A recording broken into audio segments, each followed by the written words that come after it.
Assalamualaikum warahmatullahi wabarakatuh. Saudaraku seiman kaum muslimin wal muslimat. Belakangan ini istilah vasektomi ramai diperbincangkan. Apalagi saat ada program bantuan sosial yang disyaratkan bagi pria yang sudah menjalani vasektomi. Banyak yang bertanya-tanya, apakah vasektomi itu diperbolehkan dalam agama Islam? Bagaimana hukumnya menurut para fuqaha? Vasektomi adalah prosedur medis untuk pria yang ingin mencegah kemampuan menghamili istri secara permanen. Caranya dengan memutus saluran sperma agar sperma tidak keluar saat ejakulasi. Biasanya, vasektomi dilakukan bagi pasangan yang merasa sudah cukup punya anak atau karena alasan medis tertentu. Dalam pandangan Islam, hukum vasektomi secara umum adalah haram karena tindakan tersebut dapat memutus keturunan secara permanen. Namun, dalam kondisi darurat, hukum haram tersebut dapat berubah menjadi diperbolehkan. Misalnya, karena alasan medis yang sangat mendesak. Selain vasektomi, lalu bagaimana hukum KB bagi perempuan dalam Islam? Mari kita bahas semuanya dengan merujuk pada kitab Turots karya para ulama. Pengertian KB perlu dipahami bersama bahwa keluarga berencana dalam istilah Arab disebut sebagai tanzimun nasl, yang berarti pengaturan keturunan sebagai upaya atau tindakan yang membantu pasutri untuk menghindari kelahiran yang tidak diinginkan. Selanjutnya, mendapatkan kelahiran yang memang diinginkan. Kemudian, mengatur jarak atau interval di antara kehamilan. Mengontrol waktu saat kelahiran dalam hubungan dengan umur suami istri. Menentukan jumlah anak dalam keluarga.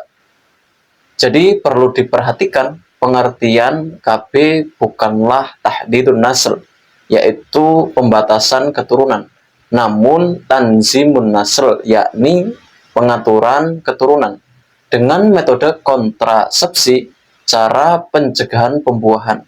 Adapun tujuan adanya KB adalah untuk mengatur kesejahteraan ibu dan anak dalam rangka mewujudkan keluarga bahagia yang menjadi dasar terwujudnya masyarakat sejahtera dengan mengendalikan kelahiran sekaligus dalam rangka menjamin terkendalinya pertumbuhan pendidikan. Lalu bagaimana pandangan fikih mengenai hukum keluarga berencana atau biasa disebut sebagai KB? Dalam hal ini terdapat beberapa perincian. Pendapat pertama mengatakan bahwa hukum KB adalah haram. Alasan haram apabila obat yang diminum atau metode dan alat kontrasepsi yang digunakan menyebabkan tidak berfungsinya rahim. Seperti menggunakan metode sterilisasi dengan alasan bisa mengakibatkan pemandulan secara permanen, mengubah dan membunuh ciptaan Allah Subhanahu wa Ta'ala. Dalam pelaksanaannya pun melanggar larangan syar'i, yaitu melihat aurat mughalladhah. Pendapat kedua mengatakan bahwa KB hukumnya makruh.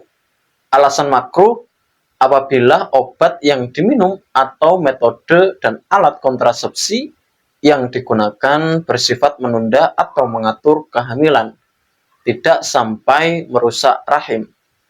Adapun hukum haram dan makruh ini dijelaskan dalam kitab Al-Baijuri juz 2 halaman 92.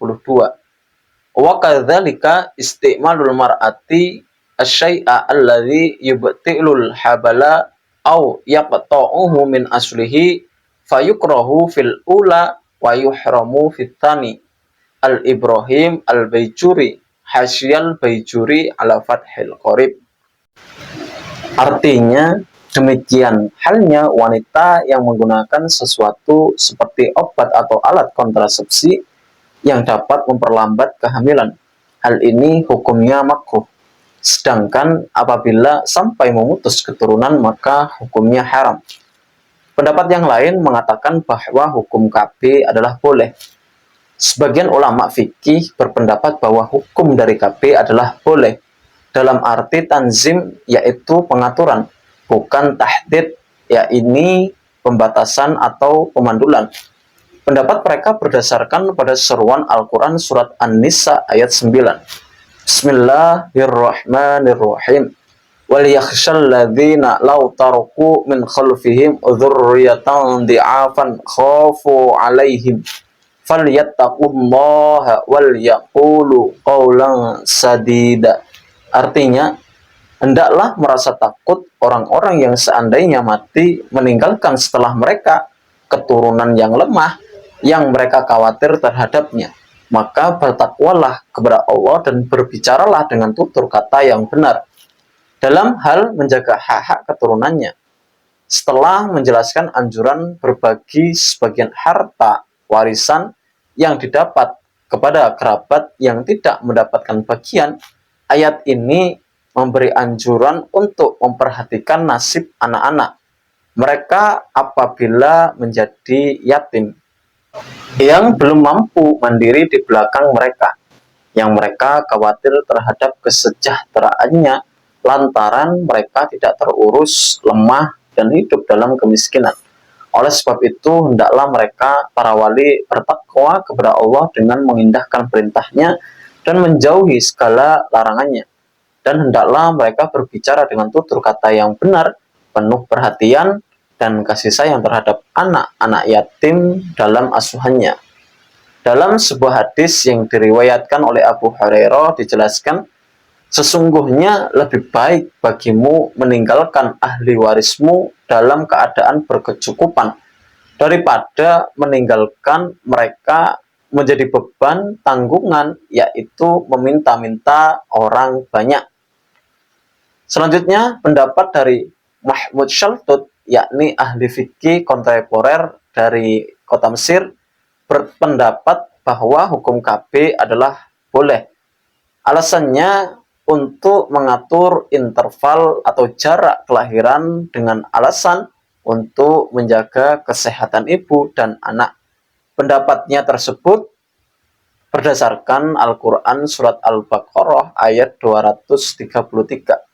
وَالْوَالِدَاتُ يُرْضِعْنَ أَوْلَادَهُنَّ حَوْلَيْنِ كَامِلَيْنِ لِمَنْ أَرَادَ أَنْ يُتِمَّ الرَّضْعَةَ وَعَلَى الْمَوْلُودِ لَهُ رِزْقُهُنَّ وَكِسْوَتُهُنَّ بِالْمَعْرُوفِ لَا تُكَلَّفُ نَفْسٌ إِلَّا وُسْعَهَا لَا تُضَارَّ وَالِدَةٌ بِوَلَدِهَا وَلَا مَوْلُودٌ لَهُ بِوَلَدِهِ وَعَلَى الْوَارِثِ مِثْلُ ذَلِكَ.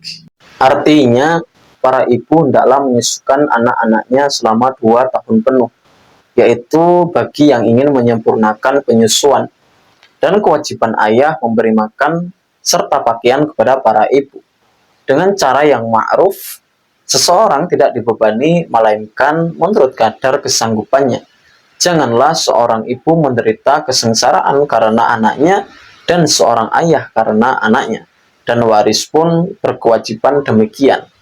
Hal ini dijelaskan dalam Al-Quran surat Al-Baqarah ayat 233. Dan berdasarkan hadis riwayat Imam Muslim dijelaskan, hadasana Abdurrahman bin Mahdi an Malik an Abil Aswad an Urwah an Aisyah anna Judamah binta Wahbin hadasatha anna Rasulullah sallallahu alaihi wasallam qala laqad hamamtu an anha anil ghilah hatta dzakartu anna farisa war-rum yasna'unahu fala yadhurru auladahum. Dalam Musnad Ahmad telah menceritakan kepada kami Abdurrahman bin Mahdi dari Malik, dari Abul Al-Aswad, dari Urwah, dari Aisyah radhiyallahu anha bahwa Judamah binti Wahab berkata kepadanya bahwa Rasulullah Shallallahu alaihi wasallam bersabda, "Sungguh tadinya aku ingin melarang dari lilah, namun aku teringat bahwa orang-orang Persia dan Romawi melakukannya, dan itu tidak membahayakan anak-anak mereka." Jadi, hukum KB adalah boleh ketika ada bahaya. Seumpama jika seorang ibu terlalu sering atau banyak melahirkan anak, yang menurut pendapat dokter yang ahli dalam hal ini bisa membahayakan nyawa sang ibu, maka hukumnya boleh dengan jalan apa saja yang ada. Karena untuk menyelamatkan. Larangan vasektomi ini berlaku selama tidak dalam kondisi darurat. Jika dalam keadaan darurat, maka diperbolehkan melakukan vasektomi dengan menerapkan kaidah fikih. Jika dua mafsadah bertentangan, maka yang diperhatikan adalah yang paling berbahaya dengan melakukan yang kecil resikonya. Wa qad istimalul mar'ati asy-syai'a alladhi yubti'ul habala wa yaqta'uhu min aslihi fayukrahu fil awal wa yuhramu fi tsani intaha.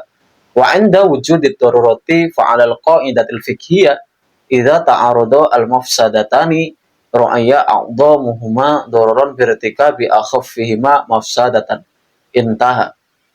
Artinya, begitu pula menggunakan obat yang menunda atau memutus kehamilan sama sekali sehingga tidak hamil selamanya, maka dimakruhkan dalam kasus pertama dan diharamkan dalam kasus kedua.